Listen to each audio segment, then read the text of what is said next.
Bonjour, aujourd'hui un bricolage magique qui donne une seconde vie à votre PS4. C'est un bricolage qui est accessible à tout le monde, mais qui demande de la rigueur. Alors, on se remonte les manches, et on y va. Si, lorsque vous utilisez votre PS4, vous avez la sensation d'assister au décollage de SpaceX, alors vous êtes au bon endroit.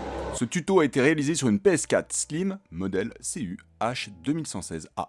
On commence par tailler deux gabarits de la console dans du carton épais.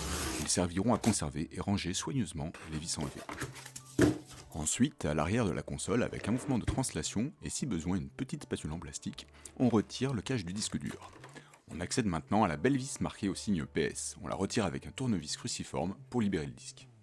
Et c'est parti pour la collecte des vis. L'astuce de la plaque en carton est géniale. Vous vous assurez de ne rien perdre et avec les bonnes annotations, vous facilitez grandement le remontage. Dans ce premier exemple, j'ai noté dessus HDD pour les disques durs et les flèches pour dire que la vis était sur le côté. Notez que j'ai fait un pré-trou avant d'enfoncer la vis, c'est plus simple. Sur le côté gauche de la console, vous accédez à une bande plastique qui permet de sortir délicatement le disque dur. Conservez-le soigneusement à l'écart. Attention, en retirant l'autocollant de garantie, vous la perdrez définitivement. Sous l'autocollant, vous trouverez une vis Torx TH8. Il faut obligatoirement une clé en forme d'étoile avec un petit trou au centre pour la dévisser. On va retirer la coque du dessous en commençant par la gauche. Avec une spatule en plastique, on va faire levier pour débloquer l'angle gauche. Et avec le même geste de levier, on va débloquer l'angle droit. Puis, en posant la console sur le dos, on fait glisser délicatement les doigts de chaque côté en détachant progressivement la coque du dessous. J'ai laissé ce passage en temps réel et avec le son pour que vous n'ayez pas peur de le faire. Ça se passe sans casse, malgré les craquements. Et voilà, la coque du dessous est déposée. Et on en profite pour aspirer une première fois et on enchaîne avec la coque du dessus. On est sur le côté droit de la console vers le logo PS4. On crochette avec ses 4 premières phalanges le rebord de la coque, puis on serre fermement en appliquant la paume sur le dessus de la coque. Et avec une petite rotation, comme si on voulait tordre l'angle, on débloque cet angle. Idem pour la droite, les 4 phalanges, la paume, la rotation, et hop, c'est débloqué. On poursuit en débloquant tout l'avant.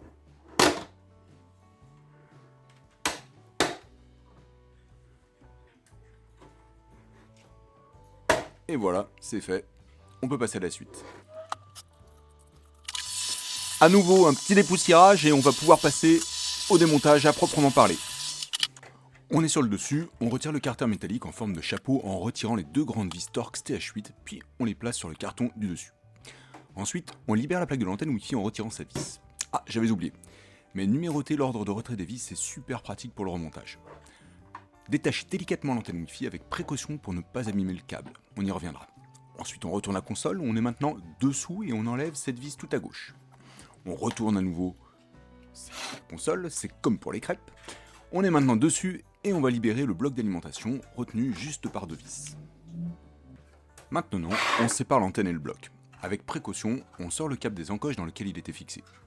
Ceci étant fait, il suffit de tirer sur le bloc d'alimentation comme si vous vouliez tourner la page d'un livre. Attention, il y a une petite nappe qu'il faudra détacher en la saisissant fermement, puis en tirant dans l'axe de la prise. Soyez vigilant, n'arrachez pas tout quand vous libérez le bloc. Et enfin, on écarte le bloc. Pour finaliser la dépose de l'antenne, on la détache des dernières encoches qui la retiennent, puis avec une spatule, on la débranche délicatement.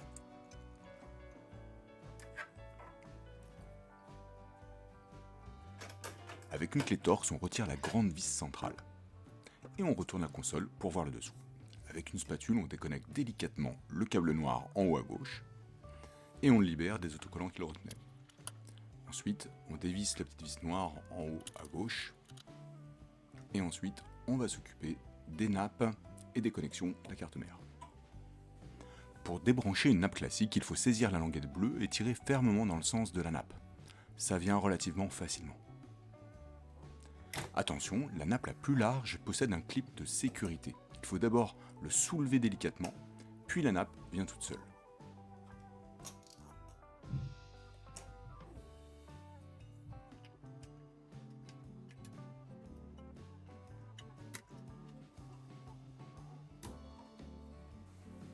On va maintenant retirer la grande série de vis du carter protégeant la carte mère. Avant de commencer, je repère assez précisément où sont situées chacune des vis pour pouvoir les ranger au fur et à mesure. Je vous laisse un instant en musique, je vais me faire un café et je reviens.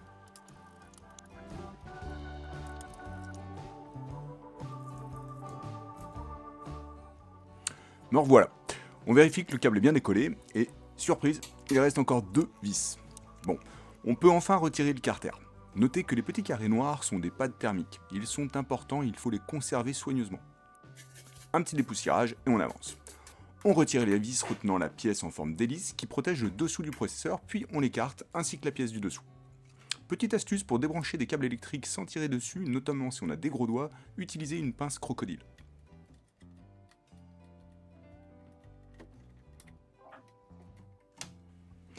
Alors là, on ne tremble pas, c'est le moment de l'opération à cœur ouvert. On retire la carte mère en la soulevant légèrement, puis en tirant vers soi. Impressionnant quand même. On enlève encore un peu de poussière, et là, c'est le money time de ce tuto. Regardez bien l'emplacement de cette petite pièce. Vous allez probablement gagner les 2 heures que j'ai perdues. Alors on retourne la PS4. Tiens, c'est quoi ce bruit? Oh, une petite pièce, c'est pas grave, je verrai plus tard. C'est ce que je me suis dit, et au final, j'ai oublié de la remonter, j'ai dû chercher d'où elle venait et tout refaire. Pour accéder à la partie la plus poussiéreuse, on retire maintenant le carter du ventilateur en dévissant les 3 vis restantes. Puis on retourne la console. On libère le carter en dévissant la dernière vis en haut à droite.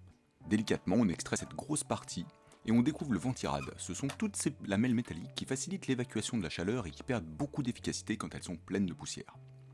Il reste 2 vis à ôter pour pouvoir manipuler le ventilateur. Et on constate qu'il est bien sale. Alors, c'est parti pour le toilettage. Faites ça avec soin, vous avez trimé pour en arriver là, enlevez un maximum de poussière. Bravo, on est déjà à la moitié et on commence le remontage avec le ventilateur tout propre que l'on refixe avec ses 2 vis. Puis, on replace le carter du ventilateur en prenant soin de laisser les nappes apparentes et on le fixe avec sa vis en haut à droite. On retourne la console et on remet en place les 3 vis du carter de ventilateur. On retourne à nouveau la console.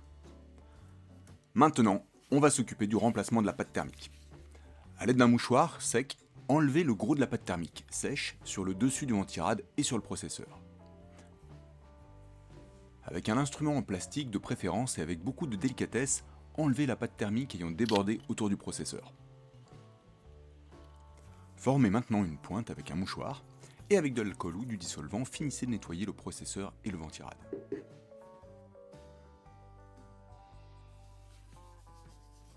C'est le moment de sortir la pâte thermique.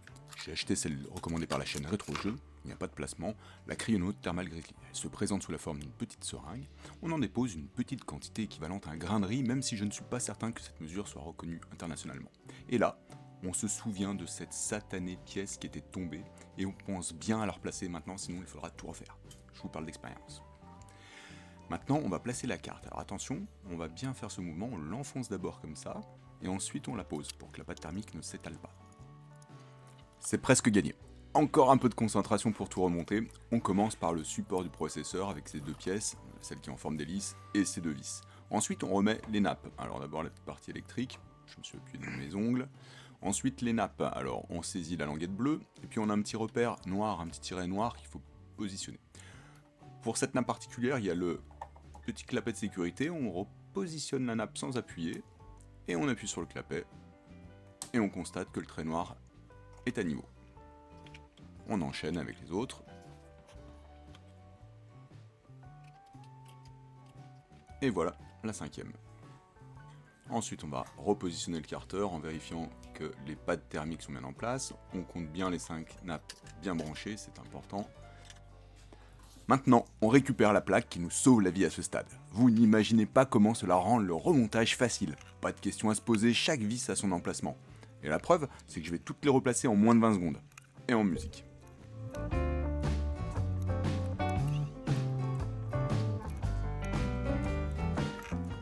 Alors, convaincu? On enchaîne avec les autocollants de ce câble et son connecteur. On entend un petit clic lorsqu'il est en place.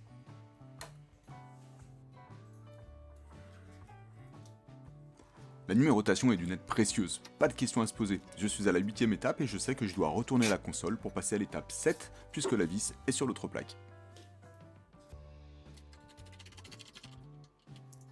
Pour le bloc alimentation, on le positionne et on le bascule comme lors du montage. Comme ça, on voit bien où rebrancher l'alimentation.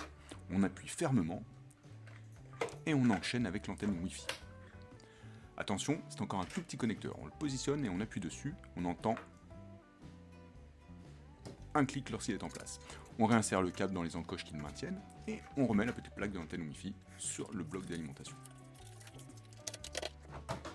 Les deux vis, puis on retourne la console, on replace la vis du bord gauche et on retourne à nouveau la console. On fixe l'antenne Wi-Fi, puis le carter en forme de chapeau et ses deux vis. Et voilà, ça sent la fin, la plaque est vide. Il est très simple de remettre les coques. On commence par celle du dessus, celle qui est logotée, on commence par l'arrière. On la positionne correctement et il suffit de pincer de chaque côté pour la fixer. Pour celle du dessous, c'est l'inverse. On commence par l'avant et une fois qu'elle est bien positionnée, on pince de chaque côté. On place la console sur le côté et on réinsère le disque dur jusqu'au bout. Ensuite, la vis de garantie, puis la vis PS du disque dur, puis le cache avec un petit mouvement de translation.